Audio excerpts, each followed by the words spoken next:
Hey YouTube, Bob here. Welcome to World of Nintendo. We've got a lot more content like this on the way, so be sure to subscribe and hit the bell for notifications. Give this video a thumbs up and leave a comment to let me know what you think. Here we go.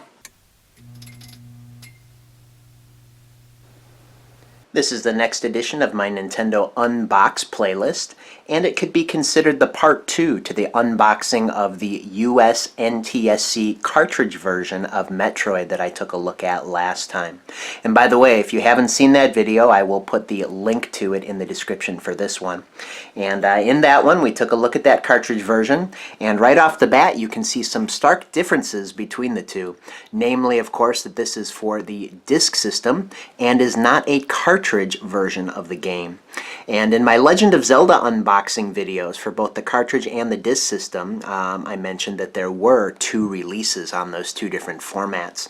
I'm not sure if that's the case for Metroid though. If you do know if there was also a cartridge version of this released on the Famicom, let me know that in the comments here for this video. I'd be curious to know.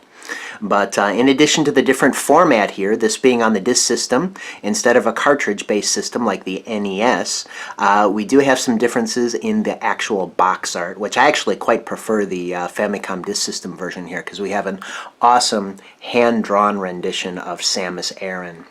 And then in the block katakana letters, we've got Metroido, which is very, very cool.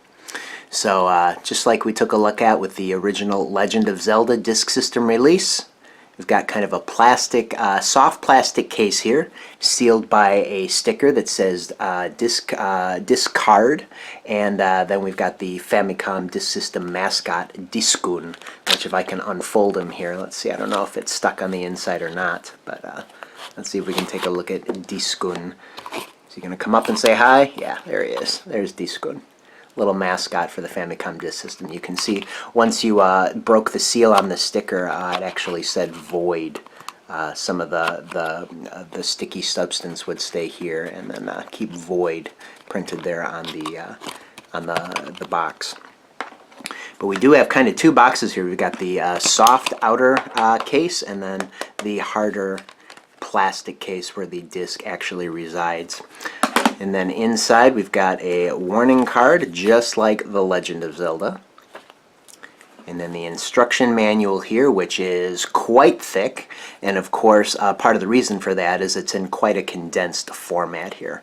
Only a couple inches wide and high. So they had to fit a lot more content onto smaller pages. So of course, the booklet grows in thickness there. So we'll take a look at that after we take a look at the disc card itself. Discado. Got the same artwork here with Samus, very nicely hand-drawn.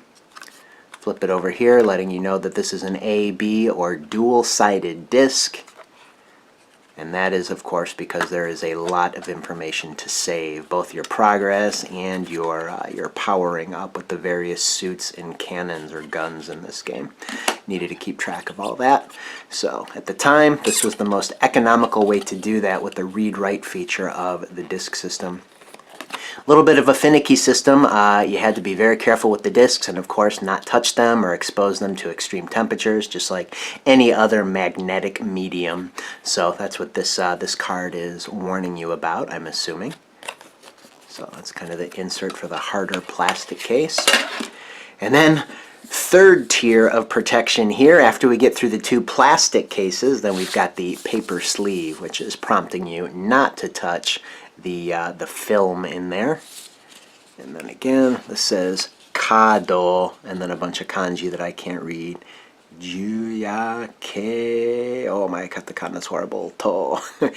Does that say eject maybe? I don't know. Kind of looks like that. I'm not going to embarrass myself any further, but yeah, it's in katakana with some kanji here. So there's the sleeve, and then the disc with Nintendo kind of imprinted in the plastic here, and like I mentioned before, the I and then the third N here are deeper, which kind of keys it into the system. So if it's not imprinted like that, the disc will not load into the system. We've got side A, and then we've got side B. Of course, for the read-write function here on the disc. So let's take a look at the manual. Very thick. We got Samus on the back here, kind of a back picture of her after she just fired her cannon. Very cool. Really cool illustrations there of what to do, what not to do with the discs. Definitely read your instructions. Don't touch the disc. Keep it away from really extreme temperatures. And then on the opposing page here, we've got some replacement labels, which again, I don't really understand why, because the game came with the labels already affixed to it. And as you can see here, they are identical. There is nothing different between the labels that are already affixed and the ones that are provided as kind of extra labels, but there they are. But what they do give you are some pretty cool, cool stickers here. Really nice artwork here, which I assume we're going to see in a little bit of a bigger size as we go through the manual.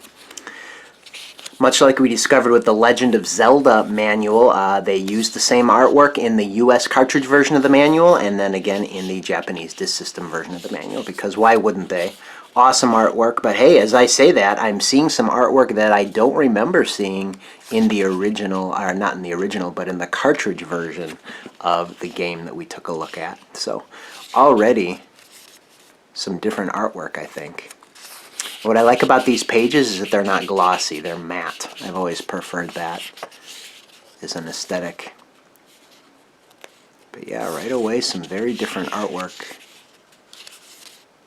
Then some screenshots and a picture of inserting the disc into the disc system, which you're going to get on the load up screen. Talking about the save screen, this is something we did not get in our version of Metroid, because Metroid was a password pack. Unlike the Legend of Zelda disc system and cartridge versions, both of those could save. Our Metroid could save, but with a password system, not with a battery backup memory like the Legend of Zelda cartridge had. So there was actually a character select screen here for your different save files.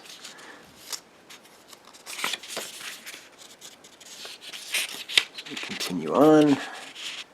More of those kind of screens to navigate through the game when your game is over, what to do then. Controller button functions. We got some screenshots here of Samus in action. And the status screen, or portion of the screen. I've always loved these illustrations. Very, very cool. This map I do remember. Very, very general map. But like I said in my other unboxing, when we played through this game as kids back in the 80s and 90s, we often had paper and pencil next to us, drawing out our own maps of what we saw on the screen. Sometimes holding the paper up to the screen and tracing what we saw. So this general map, while it was a nice gesture, it didn't really help. That's what Nintendo Power was for, of course. Yeah, a little bit of text and illustrations on each page. Again, like with the Legend of Zelda and the cartridge version of the Metroid manual, we've got the on-screen pixel art here and then the actual illustrations, which is really cool. Got both of those in there. Because a lot of times with the 8-bit games, they did their best to, render the illustrations in-game, but sometimes didn't really turn out. The NES did a far better job of that than the Atari ever did. You had to use your imagination a lot less. But still, having the comparison here between what the concept art was like and then how it actually turned out in the game is neat to see.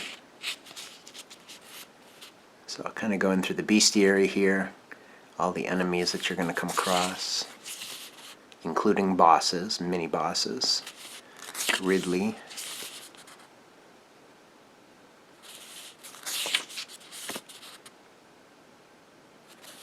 Very cool. Got the Metroids here. Looks like we're getting into some of the weapons that Samus... Yeah, the power-ups, definitely. Samus's ball form. Varia. Give me that body, yeah. Get that katakana. And we got the energy tank that looks suspiciously like Mega Man. And then more disk system warning about handling and exposure. It was really important for this medium. It was fragile. And then at the back we got a little chart of the different error messages and what they might mean as far as loading up your game on the disk system here. So that is the disk system version of Metroid for the Famicom disk system. So again, if you know, like The Legend of Zelda, if there was kind of a dual disk system and cartridge release of the game, let me know in the comments. But until then, I hope you enjoyed this video, and you'll see me in the next one. Take care.